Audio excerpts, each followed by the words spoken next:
Hello students, welcome to our YouTube channel Only Commerce. मेरा नाम है जेपी गर्ग और आज की 5 मिनट सीरीज में हमारा टॉपिक है 1% company.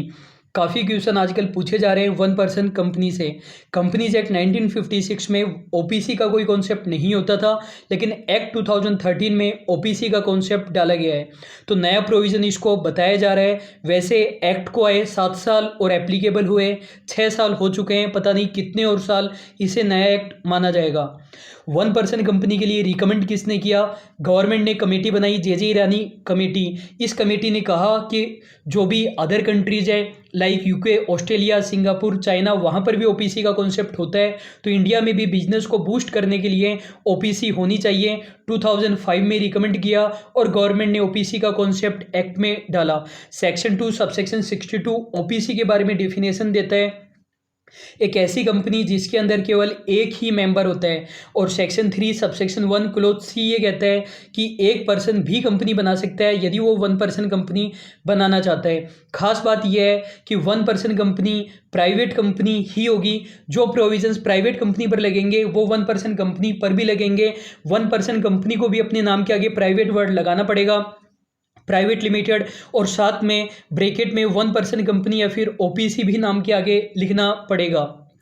1% company limited by share हो सकती है, लिमिटेड बाय गारंटी हो सकती है, अनलिमिटेड कंपनी भी हो सकती है। यदि गारंटी से लिमिटेड है तो विदाउट शेयर कैपिटल हो सकती है। 1% कंपनी के अंदर एक मेंबर होगा और एक नॉमिनी होगा। मेंबर कौन बन सकता है? केवल natural person, human being, individual ही बन सकता है, जो कि इंडिया का सिटीजन होना चाहिए और इंडिया का रेजिडेंट होना चाहिए। तीनों कंडीशन पूरी होनी चाहिए और नॉमिनी के लिए भी यही तीनों कंडीशन एप्लीकेबल रहेगी। रेजिडेंट से हमारा क्या मतलब है? एक ऐसा पर्सन जो प्रीवियस कैलेंडर ईयर में 182 डेज या ज़्यादा इंडिया में रहा हो, वही 1% कंपनी बना सकता है। मान लीजिए कि आप 7 मई 2020 को 1% कंपनी बनाना चाहते हो, तो 182 डेज कहाँ से लेकर कहाँ तक काउंट करोगे? 1 जनवरी 2019 से 31 दिसंबर 2019 के बीच में आप 182 डेज या ज़्यादा इंडिया में रहने चाहिए। एक पर्सन एक ही 1% कंपनी बना सकता है, एक से ज़्यादा 1% कंपनी नहीं बना सकता। और दूसरी बात, एक पर्सन एक कंपनी में एक ओपीसी में मेंबर हो सकता है और अदर ओपीसी में नॉमिनी हो सकता है। मान लीजिए कि मैं एक ओपीसी के अंदर मेंबर हूँ, सेकंड के अंदर नॉमिनी हूँ। जिसमें मैं नॉमिनी था उसका मेंबर मर गया तो मैं उसके अंदर भी मेंबर बन गया। दो कंपनियों में अब मैं मेंबर हूँ। 180 डे तक तो कोई दिक्कत नहीं है, लेकिन इस पीरियड के दौरान मुझे डिसाइड करना पड़ेगा कौन सी ओपीसी छोड़नी है और कौन सी ओपीसी में मुझे मेंबर रहना है। कहने का मतलब एक पर्सन मैक्सिमम 180 डेज तक दो कंपनियों में मेंबर रह सकता है यदि नॉमिनेशन के कारण वो मेंबर बन जाता है। माइनर न तो ओपीसी का मेंबर बन सकता है, न ही नॉमिनी बन सकता है, और बेनिफिशियल इंटरेस्ट में शेयर भी नहीं रख सकता। बेनिफिशियल इंटरेस्ट में शेयर रखने का मतलब है पैसा माइनर का लगा हुआ है, लेकिन ऑफिशियल ओनर या फिर मेंबर उसके पेरेंट्स, गार्जियन या फिर कोई अदर पर्सन है।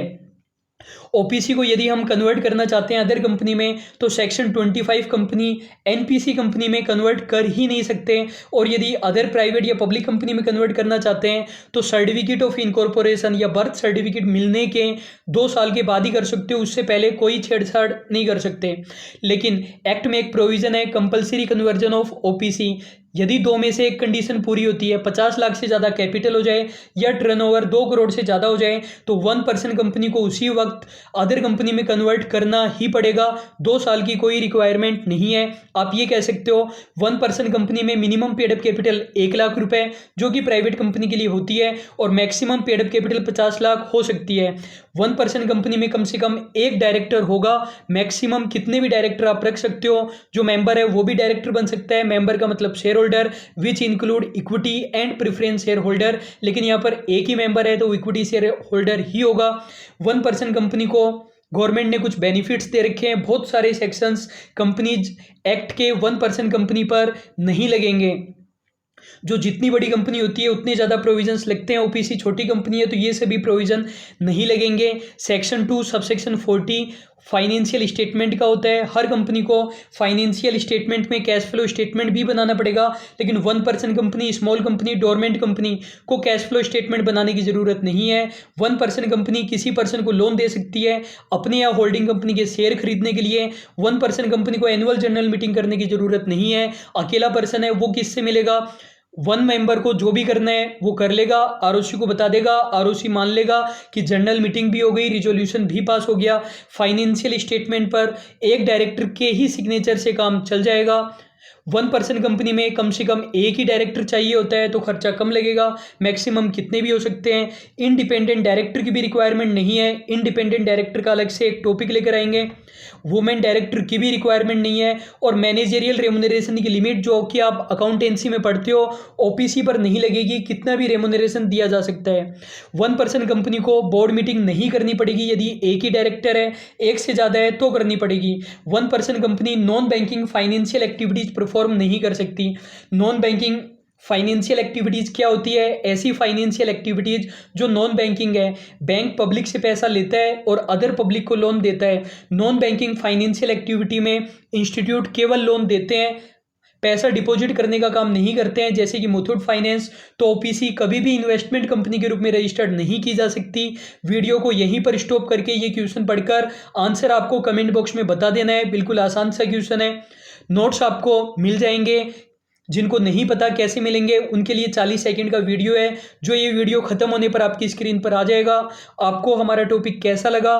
बढ़िया लगा तो एक लाइक तो बनता है और शेयर कीजिए ज़्यादा से ज़्यादा। आज के लिए बस इतना ही। Thank you so much.